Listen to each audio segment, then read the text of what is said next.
संवाद उपनिषद श्रृंखला में आज का विषय प्राण भाग 8।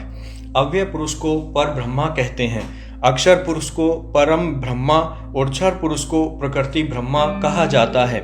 हमारी सृष्टि का हृदय ब्रह्मा प्राण है, इसकी प्रकृति धारण करने की है, प्रतिष्ठा प्राण है, इसके आधार पर और इसको पोषित करने के लिए विष्णु प्राण प्रवृत्त रहता है। इसी से ब्रह्मा सृष्टि करता है, वाक रूप सृष्टि। चूंकि यह सूक्ष्म सृष्टि है अतः कोई स्वरूप निर्माण नहीं होता, यह सृष्टि भी प्राण रूप ही होती है। मन में कामना उठती है, प्राण रूप होती है, बुद्धि कार्य करती है, प्राण रूप होती है। ब्रह्मा प्राण याजुस अग्नि प्राण है, अतः इसमें गति भी है, स्थिति भी है। विष्णु आप रूप है, यज्ञ पुरुष कहलाते हैं। अग्नि में सोम की आहुति से ही यज्ञ होता है, अतः सारा निर्माण सोम पर आधारित होता है। अंत में अग्नि ही शेष रहता है, अतः सारे स्वरूप अग्नि प्रधान होते हैं। ब्रह्मा विष्णु इंद्र भी अग्नि प्राण ही है। एक बात स्पष्ट है कि हमारा हर एक धरातल का एक केंद्रित नियंत्रण है। स्थूल सूक्ष्म और कारण शरीर का अपना अपना हृदय है। शरीर मन बुद्धि और आत्मा रूप हमारे अध्यात्म में शरीर का नियंत्रण क्षर प्राण करते हैं। प्राण में कोष में सूक्ष्म शरीर का नियंत्रण करते हैं। अक्षर प्राण रूप ब्रह्म और कारण शरीर का हृदय है। आनंद रूप सोशियस मन अव्यय पुरुष। जब किसी कार्य में आनंद नहीं आए तो सफलता कैसे मिलेगी? इसका अर्थ है मूल मन इस कार्य के साथ नहीं है। मूल मन हमारी आत्मा का अंग है, आत्मा कार्य के साथ नहीं है। केवल शरीर और बुद्धि जुड़े हैं, ये दोनों ही क्षरण के कारण हैं या क्षरण धर्मा है। मन केवल अव्यय में होता है, अक्षर क्षर पुरुष में मन नहीं होता, अतः यह मन ही हमारे कार्यों की दिशा तय करने वाला होता है। बाहर जीने के लिए मनोमय कोश ही प्राण में और अन्यमय कोश से बाहर जुड़ता है, और आनंद भाव में समा जाने के लिए विज्ञान कोश के जरिए आनंदमय कोश की ओर मुड़ता है, फिर बाहर की ओर नहीं जुड़ने वाला। हमारे शरीर में 5 स्थूल प्राण कार्य करते हैं, प्राण अपान समान उदान और व्यान।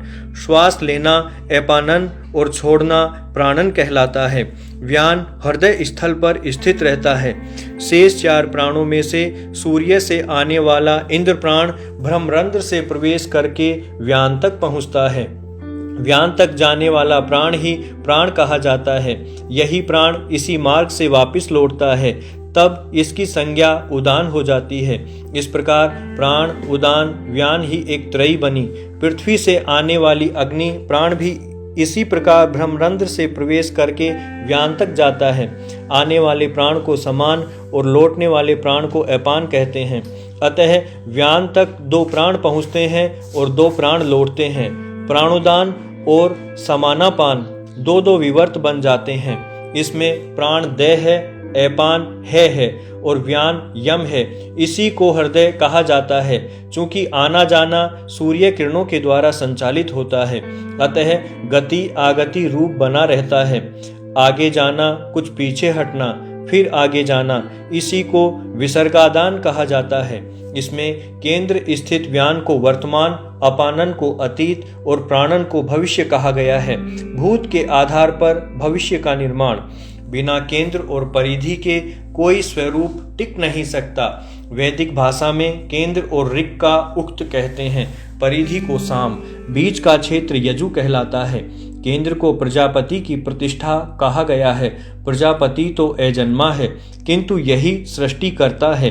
प्रजापति की यह पीठ उस स्वरूप का हृदय कहलाती है। एक सूत्र है, हृदि अयम हृदयम। हृदय में हृदय रहता है। इसकी व्याख्या का स्वरूप वर्णन संभव नहीं है, क्योंकि सूक्ष्म शरीर से सूक्ष्म सृष्टि अंश या बिंदु में भी हृदय होता है। हमारा हृदय भी इन्हीं सिद्धांतों पर कार्य करता है। चूंकि सृष्टि रचना स्वयंभू लोक से भूपिंड तक चलती है, अतः हृदय का स्वरूप भी इसी के अनुरूप बदलता चला जाता है। अन्न और अन्नाद अग्नि अक्षर के सोम और अग्नि से बनते हैं। क्षर और अक्षर पुरुष मिलकर विभिन्न स्वरूपों का निर्माण करते हैं। अन्न को ऋत, सोम एवं सत्य को अन्नाद कहते हैं। जिसके केंद्र और परिधि हो उसे सत्य कहते हैं। बाकी सब ऋत होता है। हृदय से परिधि या बाहर की ओर जाने वाला अग्नि है। परिधि से हृदय की ओर आने वाला संकुचन रूप सोम होता है। अग्नि के विकास का क्रम अग्नि, वायु, आदित्य होता है। उत्तरोत्तर सूक्ष्म होते जाते हैं। सोम का संकुचन उत्तरोत्तर स्थूल होता जाता है। सोम, वायु, आपः जल रूप में। मूल में आकाश को सोम एवं वायु को अग्नि कहा है। पृथ्वी, अंतरिक्ष, भूलोक को अग्नि, वायु, आदित्य कहा है। भृगु अंगीरा ही ऋषि प्राण रूप सोम अग्नि है। सोम प्राण को पितृप्राण और अग्नि प्राणों को देव प्राण कहा जाता है। इन सब के मूल में सप्त ऋषि प्राण मरीचि, वशिष्ठ, अंगीरा, अत्रि, पुलत्स्य, पुलह एवं ऋतु रहते हैं। हमारी इंद्रियां देव प्राणों के अंश से ही उत्पन्न होती हैं। शब्द, स्पर्श, रूप, रस, गंध ये 5 विषय और स्रोत त्वचा, चक्षु, जिह्वा एवं घ्राण इंद्रियां साथ साथ प्रकट होती हैं। मूल ब्रह्म से पहला सत्ता रूप ब्रह्मा अहम रूप में प्रकट होते हैं। वेद रूपा वाक के साथ तमोगुणी अहंकार से महाभूतों की तन्मात्राएं एवं सतोगुणी अहंकार से इंद्रियां पैदा होती हैं। इस प्रकार ऋक्, यजु, साम ही मन प्राण वाक रूप लेता है। यही ब्रह्मा, विष्णु, इंद्र रूप में हृदय बनता है और प्राण, आप, वाक रूप में क्षर सृष्टि में प्रतिष्ठित होता हुआ प्राण, अपान, व्यान रूप हमारा हृदय बनता है। इसका कोई भी स्वरूप नहीं हो सकता। इन्हीं 5 प्राणों से पंच परवा विश्व का निर्माण भी होता है। स्वयंभू, परमेष्ठी, सूर्य, चंद्रमा और पृथ्वी इन्हीं अधिदेव प्राणों से हम प्राणियों में अव्यक्त महान बुद्धि, मन, शरीर का निर्माण होता है। अव्यक्त महान और बुद्धि हमारा हृदय बनते हैं। मन, शरीर उपक्रम रूप कार्य करते हैं। अव्यक्त केंद्र रूप स्थिति है। महान बाहर की ओर से लाने वाले विष्णु का कार्य करता है। बुद्धि विषयों पर लेकर जाती है। इंद्र का कार्य करती है। ये तीनों मन और शरीर के लिए हृदय का कार्य करते हैं। जिस प्रकार प्राणों द्वारा शरीर की चिनाई होती है, उसी प्रकार भावों द्वारा मन की भी चिनाई होती है।